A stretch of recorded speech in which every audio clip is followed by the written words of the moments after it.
What is going on, gunfighters, old friends, and new listeners? Saddle up for another episode of Gunfighter Life, where we talk about guns, gunfighting, tactics, ballistics, philosophy, the right way, with Almighty God at the center, Judeo-Christian values, and real-world, first-hand experience. I heard from one of the patrons that they like listening to this with their kids, and their kids like listening and hearing about different cartridges, and I thought that was really cool. That really means a lot to me as a verbal affirmation, love language kind of guy. Anyway, recently I did a curious comparison, I called it, I think, on the 5.7 by 28 and the 30 carbine. Very different ballistically, but both made for kind of PDWs. And I thought, that's kind of different and cool. Maybe I can do more like that by God's grace. Maybe I can compare some other cartridges that aren't often compared to each other. Like lots of people compare the 30-06 versus the 308 and the 6.5 Creedmoor versus the 308. The 5.56 versus the 7.62 by 39. And I've certainly done that. There's nothing wrong with that. But maybe, just maybe you guys would like some cartridge comparisons that aren't as often compared to each other. So that's kind of the theme of this little mini-series on curious comparisons. Today, we're going to be comparing the 6.5 Creedmoor and the 270? Yeah, that's what we're going to compare today. Again, curious comparison. But they're both throwing similar weight bullets and not always, but a lot of times used for a similar thing, hunting medium-sized game. With that, I'm going to plug in the bio, and then we'll get nerdy on some ballistics. Blessed to have served in the military, law enforcement, combat veteran, private contractor, competition shooter, lifelong hunter, guide. Blessed by God that He got me through all those things so I could share this firsthand training, knowledge, experience with you to serve you today. Let's dive into the podcast. Yes, the 6.5 Creedmoor. And I've done a whole podcast on this cartridge, but boy is it divisive. People love to hate it and hate to love it and love to love it and hate to hate it. And, guys, it's a cartridge. Let's look at it. Let's take the emotion out of it and look at it based on its ballistic merits. By that measure, emotionally, most of us Americans probably should hate 7.62 by 39 because it's killed a lot of Americans. Let's not get emotionally invested in these mathematical numbers. So, whatever you think or might think about the 6.5 Creedmoor, put that on the shelf and just let's look at it ballistically. Then you got the 270. Jack O'Connor, great American Western hunting cartridge. A lot of people love the 270. Not a lot of people hate the 270, but I think a lot of people have this vehement passion for the 270. It's the epitome of American Western hunting. But again, take that emotion and put it on the shelf, and let's look at these two ballistically, because a lot of times people are looking at these for doing a similar thing, which is hunting, and not always. You can use them both for other applications, but outside of the tactical aspect in which the 6.5 Creedmoor probably wins, let's look at them on the hunting of medium to large game in North America. Let's look at that in 2024. Because both of these are launching a similar sized bullet. Say, 130 to 140 grains. You can get outside the range of that. Let's say 140 to 130 to 150 grains. You can definitely go outside those parameters on either end, especially if you hand load. But that's pretty common grain weight for both. The old school imperial English way, and then there's the metric way. Just either way is fine, right? Metric is in millimeters, and English or imperial is in fractions of an inch. That's what caliber is. Caliber is fraction of an inch. .50 caliber .50 is half an inch. 25 caliber is a quarter of an inch. So let's look at these both in both different measurements. 270 is .277.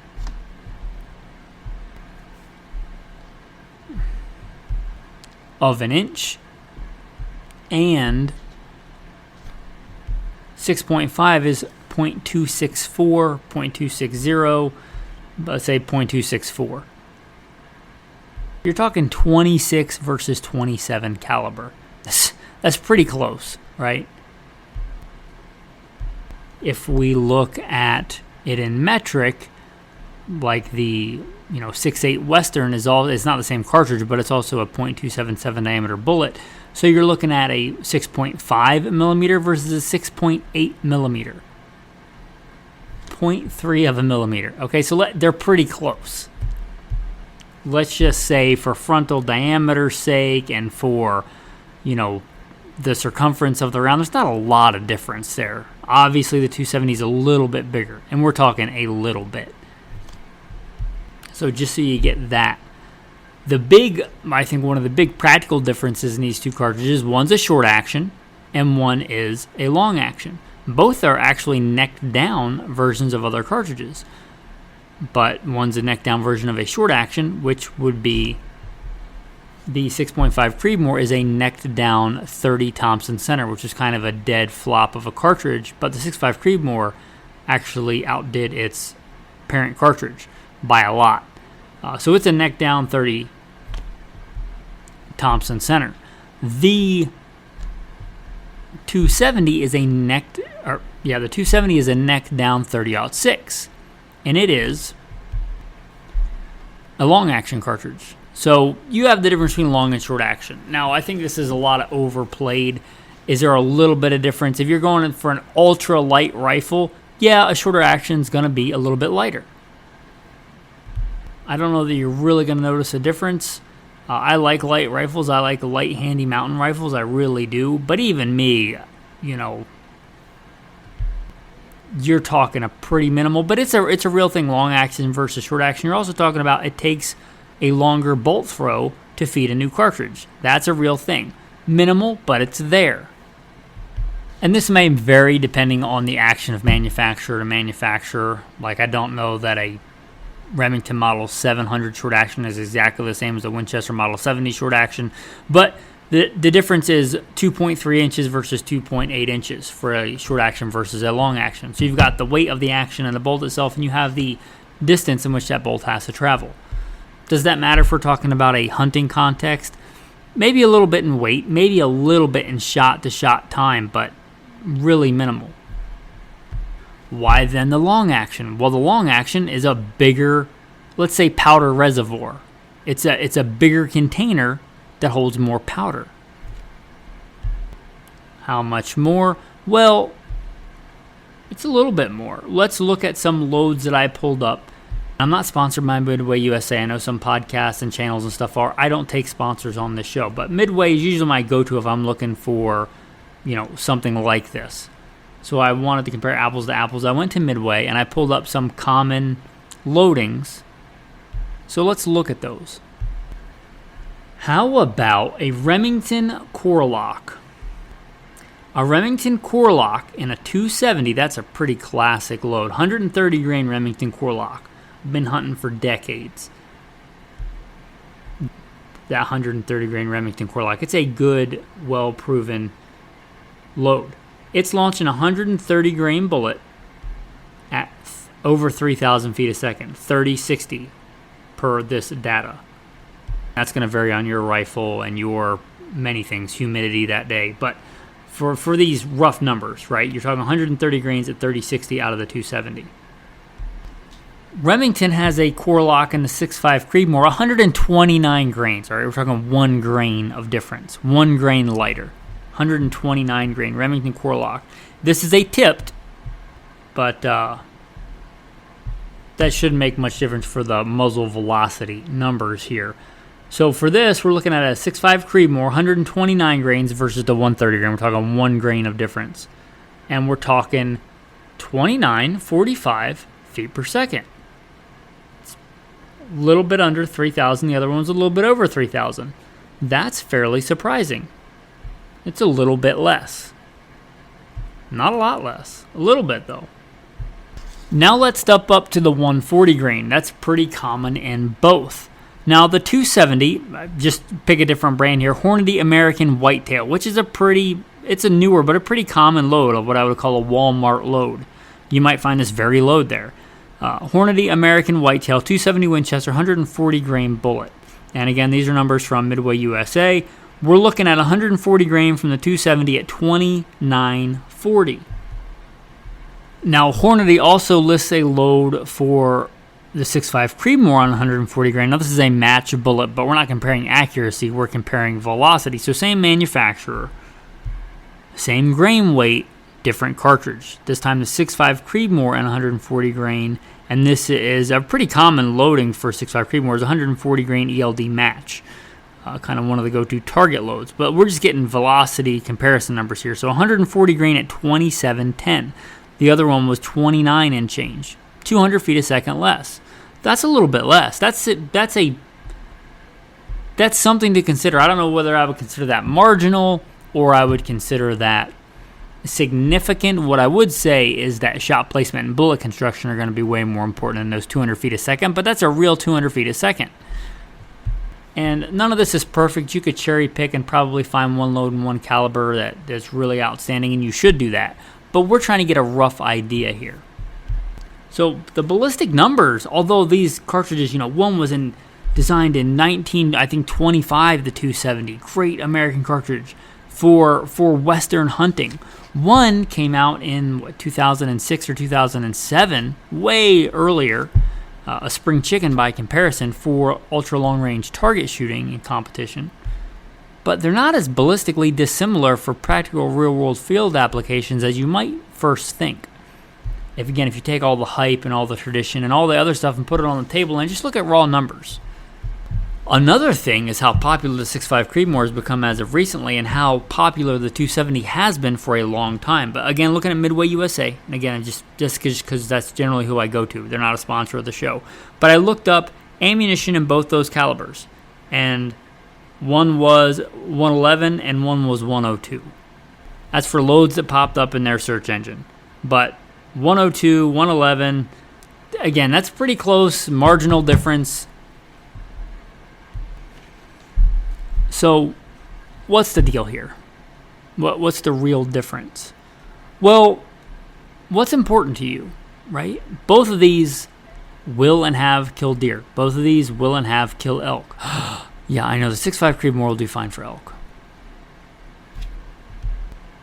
I've killed more elk with 243 than anything else, and you might gasp at that. But, if you keep your distance practical and you keep your shot angles practical and you know anatomy and you're judicious about your shots, yeah, it can be done. So certainly the 6.5 Creedmoor can do it, and plenty of people have do it. Now, I'm not a big fan of the long-range hunting just because you can't cheat math, and time of flight is a thing, and animals move. They're not steel plates. But if you keep inside what I would consider practical range, let's say 450 yards, 300 yards for a lot of people, 200 yards for a lot of people, you keep it in practical ranges, both of these will kill deer and elk. Both of these have killed deer and elk. One's a lot more historied. One's got a lot longer track record. But the other one, again, it's been around since the mid-2000s, so it's not like it's experimental at this point. Both will do it. So both are competent and capable on medium and large game. The numbers on them are a lot more similar than even I thought before I looked into it and did this episode. Here's the deal. What's important to you? Do you like tradition? Do you want to hunt with a blued steel walnut beautiful gun? Then it just makes sense to have it in a more traditional caliber. So 270 is good.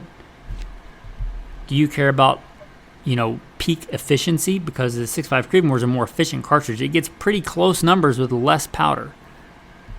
Do you care about super, super light weight and ounces equal pounds and pounds equal pain and shaving off every, ounce of your hunting rifle? Then the short action, is a real thing. We looked at ammo availability. It may not be the same at every store everywhere, but they're both really available cartridges in 2024. I don't think the 6.5 Creedmoor is one of these flash-in-the-pan cartridges. I did for the first several years, but it's pretty clear the 6.5 Creedmoor is one of the main cartridges available in rifles in 2024 in America. It's here to stay. Traveling abroad, I don't know, right? Like Canada, South Africa, I don't know. But here in America, they're both really available cartridges. The 270, again, has been around since 1925, I think, and it's not going anywhere. It's still available. It's still widely available. Do you care about any kind of crossover? Do you like to keep the number of rounds and cartridges that you have and load for and own at a minimum? The subtitle of this podcast is Survival Guns. You get a lot of semi-autos and a lot of more tactical crossover type guns in 6.5 Creedmoor than you're going to get in 270. Can you build a very practical rifle in 270? You sure can. But if you're talking about like you want to stockpile a bunch of ammo in one cartridge, you can get, a Ruger SFAR, which is a, full powered semi-automatic battlefield type weapon in 6.5 Creedmoor. I think you can even get the Springfield M1A, a copy of the M14 in 6.5 Creedmoor. You can get a SCAR in a 6.5 Creedmoor. So there's a lot more crossover there if that's important to you. So that's your more flexible. If you're talking about in a hunting bolt action rifle, I would consider these more, I guess, not specialized. They're not as let's say flexible as a 30-06. You can go a way broad spectrum of hunting with a 30-06. Neither one of these is that. But if you talk about crossover, tactical, and hunting, 6.5 Creedmoor's kind of got you there. If you talk about more tradition, history, the 270's obviously got that. But as far as ballistically, which one's going to kill a mule deer better at 300 yards? 6 of one, half a dozen of the other. They're not as dissimilar as hype and marketing and, gun pushers on the YouTube would have you believe. They're both ballistically very capable rounds in those parameters, in realistic parameters. So I think a pretty cool comparison if you're looking into it.